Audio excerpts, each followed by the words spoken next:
పల్నాడు జిల్లా నరసరావుపేట రైతు సంఘాలు ఇచ్చిన పిలుపు మేరకు నిరసన కార్యక్రమాన్ని చేపట్టడం జరిగింది. ఆ సందర్భంగా ఆల్ ఇండియా కిసాన్ మహాసభ అధ్యక్షులు తోట ఆంజనేయులు మాట్లాడుతున్నటువంటి సందర్భం ఈ కార్యక్రమంలో సిపిఐ, సిపిఎం, పీడీఎఫ్ కార్మిక సంఘాలు మరియు ప్రజా సంఘాలు పాల్గొన్నారు.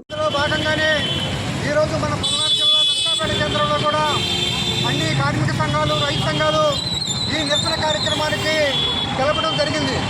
ఇవాళ ప్రధానంగా రైతాంగం దేశంలో ఎదుర్కొంటున్నటువంటి ఆర్థిక సంక్షోభానికి ప్రధానమైన కారణం 1991 సంవత్సరం పివి నరసింహారావు గారు ప్రధానమంత్రిగా ఉన్నప్పుడు జంకెల ప్రతిపాదనని WTO ఒప్పందం బలవంతంగా భారతదేశం ఆ ఒప్పందంలో జాయిన్ అయిన తర్వాత ఈ దేశంలో నూతన వ్యవసాయ సంస్కరణలు ప్రవేశపెట్టడం ద్వారా ఆ రోజు నుండి ఈ రోజు వరకు కూడా మొత్తం వ్యవసాయ రంగం ఆర్థిక సంక్షేమాలకు రూపమయ్యి పండించిన పంటలు గిట్టుబాటు లేక ఇవాళ ఆత్మహత్యలు చేస్తున్న పరిస్థితి కనబడుతుంది. కానీ నరేంద్ర మోడీ ఇవాళ స్వామినాథన్ కమిషన్ ప్రతిపక్షంలో ఉండగా అమలు చేస్తానని ఆయనకేమో భారత అవార్డు చేస్తాడు. ఆ సిఫార్సును అమలు చేయకుండా రైతాంగం పైన ఇవాళ 4-5 రోజుల నుంచి ఢిల్లీలో సరిహద్దుల్లో జరుగుతున్నటువంటి ఆందోళనలో రైతుల్ని బుల్లెట్తోటి కాల్చి చంపేసిన దుర్మార్గమైన ప్రభుత్వం ఈ బీజేపీ ప్రభుత్వం. ఢిల్లీలో లోపలికి ఎంటర్ కానివ్వకుండా రైతు సంఘాల మీద అబద్ధాలు వేసుకుంటూ వారి వెనక ఖలిస్తాన్ ఉగ్రవాదులు ఉన్నారని, నక్సలైట్లు ఉన్నారని విచ్చలకర ఉద్యమాలు చెప్పండి ఆ ఉద్యమాలని అణచివేయడానికి ప్రయత్నం చేస్తున్నారు.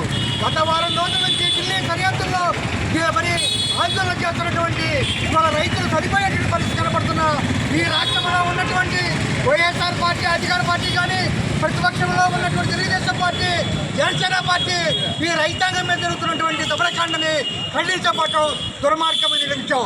అంటే అధికారంలో ఉన్న ప్రతిపక్షంలో ఉన్న ఈ పార్టీలకు ముఖ్యమంత్రి పదవులు అధికారం తప్పితే రైతాంగ సమస్యలు, కార్మిక సమస్యల్ని పరిష్కారం చేద్దామని వాటిని ఆదుకుందామనేది కూడా లేదు.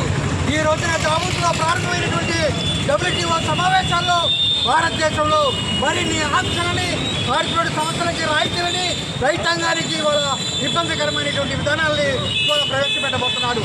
ఆహార ఉత్పత్తి గ్యారెంటీ లేకుండా ఇవాళ కార్పొరేట్ సంస్థలకు అప్పు చెప్పేటువంటిది కూడా పోతుంది. గతంలో ఏ 3 నెలల చట్టాలకు వ్యతిరేకంగా రద్దు చేస్తామని నరేంద్ర మోడీ చెప్పారు. మరలా ఇవాళ దొడ్డిదారిన ఆ 3 చట్టాలు చేస్తున్నట్టు కూడా ఇవాళ ప్రయోగం చేస్తున్నారు.